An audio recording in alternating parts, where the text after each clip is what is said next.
ඒ කියන්නේ ඉස්කෝලෙන් කරන පන්ති වගේ ඉස්කෝලෙන් පස්සේ ඒවට ගියේ නැහැ.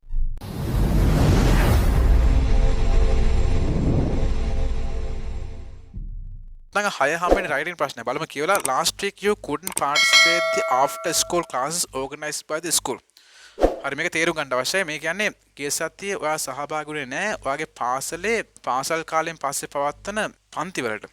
ඒ කියන්නේ ඉස්කෝලෙන් කරන පන්ති වගේ ඉස්කෝලෙන් පස්සේ ඒවට ගියේ නැහැ.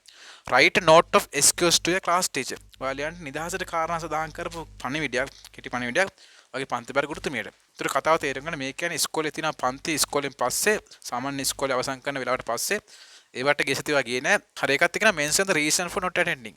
ඒ කියන්නේ ඔය පන්ති ආවේ නැති හේතුවත් කියන්න ඕනේ. ඒතර මේක දැන් ලියද්දී සාමාන්‍ය ජීවිතේ නැත්නම් ප්‍රායෝගිකව සිද්ධ වෙන දේ කල්පනා කරලා බලලා ලියන්න. ඒතර මේ කියන්නේ ඉස්කෝලේ හවස පවත්වන පන්ති වලට ගියේ නෑ. ඒතර මේක ලියන්න පුළුවන් ආකාර දෙකකට. එකක් තමයි ඔයාලට පුළුවන් ගිය සතියේම ඉස්කෝලේ ආවේ නෑ. ඒ නිසා පන්ති ආවේ නෑ. එහෙම නැත්නම් ගිය සතියේ ඉස්කෝලේ ආවා. මේ කියන්නේ පන්ති වල සහභාගී වෙන්න බැරුණා. වෙනම ආකාර පුහුණුවීමක් ආකාර මහර දෙයක් තිබුණා.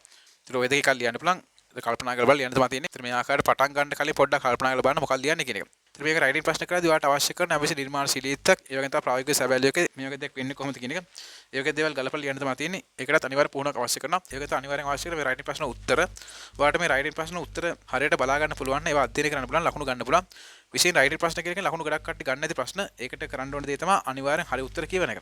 හරි උත්තර හොයාගන්න කියවන එක. ඒතර අපි ලබා දෙන ප්‍රශ්න පත්‍රය හැම එකම මේ රයිටින් උත්තර අපි නිර්මාණය කරනවා. ඒ අපි නිර්මාණය කරපු උත්තර ඒ උත්තර ඉතාල වැදගත් වෙන ලකුණු පහෙන් පහම අරගන්න. ප්‍රශ්නාංග 6 විතරක් නෙවෙයි ප්‍රශ්නාංග 8 ප්‍රශ්නාංග 14 ප්‍රශ්නාංග 16 මේ හැම එකක්ම අනිවාර්යෙන් හොඳ උත්තර කියව ගන්න. හරි ඒකත් එක්ක කියනවා use about 40 to 50 words. හරි මේකෙන් අපි ලියන්න ඕනේ වචන ගාන වචන 40ට වැඩි 50ට අඩු සංඛ්‍යාවක්. ඒතර මේකේ සීමාවක් දෙන්නේ ඔයාලට සීමාව තුල ලියන්න. උපරිම ගාන 50යි අවම ගාන 40යි. ඒතර 45ක් 46ක් 50ක් වුණත් කමන්න එහෙම ලියන්න. ඊට වඩා ලියන්න යන්න එපා. 55ක් 60ක් 70 ලියන්න එපා. වචන 20ක් 30ක් ලියන්න එපා. ලකුණු අඩු වෙනවා. ඔයාලට ලකුණු ගන්න ඕන මේ සීමාව තුල ලියන්න. ඒ වගේ තමයි මේ කරුණු කාරණා අන්තර්ගත කරන්න. කරුණු ටික ගලපලා ලියන්න පුළුවන් නම් ලකුණු පහම ගත්තයි. හරි බලමු ලියන ආකාරය සාර්ථක වෙන මේ note of excuse කියන එක සමාව ඉල්ලීමක් නිදහසට කරුණු ඉදිරිපත් කිරීමක් සඳහා වන කෙටි පණිවිඩයක්. ඒතර මේක ලියන්නේ පන්ති බර ගුරුතුමියට අපි කියන්නේ අපි ගිය සතියේ පන්ති ආවෙ නැත්තයි කියලා. හරි බලමු උත්තරේ. හරි බලමු note එක ලියන ආකාරය කොහොමද කියලා. මේ තියෙන මම ලියපු උත්තරයක් ඉතාම සාර්ථක නිර්මාණශීලී උත්තරයක්. ලකුණු පහෙන් පහම හම්බ වෙනවා. බලමු මොකක්ද තියෙන්නේ කියලා. හරි පටන් ගන්නවා class teacher miss නිපුණි. ඔන්න පන්ති බාර ගුරුතුමිය නිපුණි මිස්ට තමයි ලියන්නේ. ඊට පස්සේ දිනය හමන 2025 6 1. ඒතර note එක ලියදී පටන් ගත්තා අපි දාන්නේ කාටද හම්බෙන්නේ කියන එක. ඒ වගේ තමයි date එක. මේක තමයි නිවැරදි පිළිවෙල. හරි ඒතර අපි ලියන්නේ letter of excuse. අපි සමාව ගන්න ඕනේ. හේතුව සඳහන් කරන්න ඕනේ. බලමු ලියන්නේ කොහොමද කියලා. හරි පටන් ගත්තම අපි කියනවා I'm sorry මට සමාව වෙන්න නැත්නම් මට කනගාටුයි to inform that ඔයාලට දැනුම් දෙන්න I couldn't participate after school classes. මට සහභාගී වෙන්න බැරුණා after school. ඒ කියන්නේ ඉස්කෝලෙන් පස්සේ පවත්වන පන්ති වලට. last week ගිය සමාන. ඒතර මේ note of excuse එක පටන් ගත්තා අපි කරේ සමාව ඉල්ලප එක. ඒකත් එක්ක අපි කර වැරද්ද. එහෙම නැත්නම් අපි සමාව ඉල්ලන කාරණා සඳහන් කරා. මොකද කිව්වොත් මම පන්ති සහභාගී වුණේ නැහැ ගිය සතියේ. දැන් අපි කියන්න හේතුව බලමු because I had my chess practice at the same time. ඊට පස්සේ හේතුව සඳහන් කරා ඒ තමයි මට ඒ වෙලාවෙම තිබුණා chess පුහුණුව. ඒ කියන්නේ ඉස්කෝලේ ඉවරලා පාසලේ පන්ති පැවැත්වෙන වෙලාවටම මට chess පුහුණුවම තිබුණා. ඒතර ඒ නිසා මට සහභාගී වෙන්න බැරුණා ඉස්කෝලේ පවත්වන පන්ති වලට. ඒතර මේ විස්තරය හරියට ගත්ත පස්සේ මම ඉස්කෝලේ ආවා. නමුත් මම පන්ති ආවේ නැහැ. ඒතර ඔයාලට පුළුවන් ඕන්න මෙහෙම ලියන්න නැතුව වාසනේ පුණා ඉස්කෝලේ ආවෙත් නැහැ පන්ති ආවෙත් නැහැ. ඒත් හරි. හරි ඊළඟ කාරණා තමයි ලියද්දී අනිවාර්යයෙන්ම වචන 40 50 සීමාවට අරගෙන එන්න ඕනේ. ඒකට ඔයාලට යම්කිසි ආකාරයක තව තව වැඩිපුර අදහස් ටිකක් තොරතුරු ටිකක් දාන්න සිද්ධ වෙනවා. මොකද මේ ලියපු ටික ලිව්වොත් වචන 20ක් විතර තියෙන ලකුණු හම්බෙන්නේ නැහැ. එතකොට ඒ නිසා ඔයාලට අමතර මොන හරි දෙයක් සඳහන් කරන්න සිද්ධ වෙනවා. හරි මෙහෙමයි තියෙන්නේ I had to attend them as provincial championship is coming soon. දැන් මම ටීචර් ටික අපේ ඉස්කෝලේ පන්ති වලට එන්න බැරුණා chess පුහුණුවෙම තිබුණ නිසා. ඊට පස්සේ මම මේක තවත් අවධාරණය කරනවා. මට සිද්ධ වුණා සහභාගී වෙන්න එව්වට. ඒ කියන්නේ chess පුහුණුවීම වලට මොකද කිව්වොත් මේ පළාත් තරඟාවලිය ළඟ ළඟ එනවා. ඒතර පළාත් තරඟාවලිය ළඟ ළඟ නිසා මට chess පුහුණුවීම වලට යන්න සිද්ධ වුණා. ඒ නිසා මට ඉස්කෝලේ තියෙන පන්ති වලට එන්න බැරි වුණා. හරිද මෙන්න මේ ආකාරයට යම්කිසි ගැළපෙන දේවල් ටික දාන්න ඕනේ. ඒක තමයි වැදගත් වෙනවා.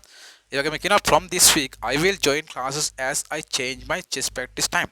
මේ සතියේ ඉඳන් මම සහභාගී වෙන පන්ති වලට මේකේ මේ ඇස් කන් නිසා කියන මොකක්ද නිසාද කිව්වොත් මේ වෙනස් කරගත්ත නිසා මගේ chess පුහුණුවීම වෙලාව. ඒතර මේ සතියේ තමයි chess පුහුණුවීමට යන වෙනත් වෙලාවක එක්ක සතියන්තයේ හරි මම හරි දෙයක් ඒකත් එක්ක මට පුළුවන් වෙනවා මේ ඉස්කෝලේ පවත්වන පන්ති වලට සහභාගී වෙන්න. ඒතර මම chess ටිකත් කවර් කරගන්නවා. ඉස්කෝලේ පාඩම් ටිකක් කවර් කරගන්නවා. හරි බලන්න ඒතර මේ උත්තරේ තියෙන ඉතාම සාර්ථක උත්තරයක්. මේකේ කන්ටෙන්ට් එක ගත්තොත් සමාව ඉල්ලවුවා වැරද්ද සඳහන් කරා හේතුව සඳහන් කරා ඒකත් එක්ක වැඩිපුර කරුණු කීපයක් සඳහන් කරා ඒ කරුණුත් ගැළපෙන ආකාරයේ කරුණු ඒක තමයි වැදගත්ම කාරණා මේක රයිටින් ප්‍රශ්න වල ඔයාලට සමහරවට සිද්ධ වෙනවා වැඩිපුර දේවල් දාන්න ඒක තමයි නිර්මාණශීලීත්වය හැකියාව කියලා කියන්නේ නැත්නම් ලකුණු අඩු වෙනවා වචන ගන්න අඩු නොතින් ඊට අවසන් කරනවා ඔයාගේ නම දාන්න තියෙන්නේ අමිල ප්‍රදර්ශන ඔයාගේ පන්ති දාන්න පුළුවන් grade 11A 11A පන්තිය හරි වචන 48යි තියෙන ඉතාම සාර්ථක උත්තර ලකුණු 5ක් හම්බෙන උත්තරයක්. මේක උත්තරයට ගොඩක් වෙලාවට දකින්න හම්බෙන්නේ අහන්න හම්බෙන්නේ ගොඩක් වෙලාවට හම්බෙන්නේ ඉතාම ලෝ ක්වොලිටි උත්තර. මේකේ ක්වොලිටි උත්තරයට බලන්න පුළුවන්. අපිට එවන ප්‍රශ්න පත්‍ර කටවල අපිට බඳින උත්තරවල ප්‍රශ්න අංක 6 ප්‍රශ්න අංක 8 ප්‍රශ්න අංක 14 ප්‍රශ්න අංක 16 සියලුම උත්තර ඉතාමත් ගුණාත්මක නිර්මාණශීලී උත්තර. ඔයාලට බලලා කියලා තේරුම් අරගන්න හැකියාව හදාගත්තොත් ලකුණු CNC එක ගන්න පුළුවන්.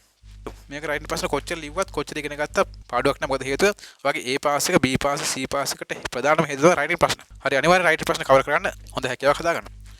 හරි ප්‍රශ්න 6ක් සම්පූර්ණ කරගත්තා. අපි කතා කර ප්‍රශ්න සියල්ල ඉතාල වැදගත් වෙනවා. ඒ සාමාර්ථ ගන්න ශිෂ්‍යයට ඔයාලට දැනගන්න පුළුවන් වෙන කොහොමද ප්‍රශ්න පත්‍රය ඉක්මනින් කරගන්නේ සාර්ථක කරගන්නේ ලකුණු අඩු වෙන්නේ නැති වෙන ලියන ආකාරය කොහොමද කියන එක ඉතාල වැදගත් වෙනාට මේ කියන කාරණා සියල්ල.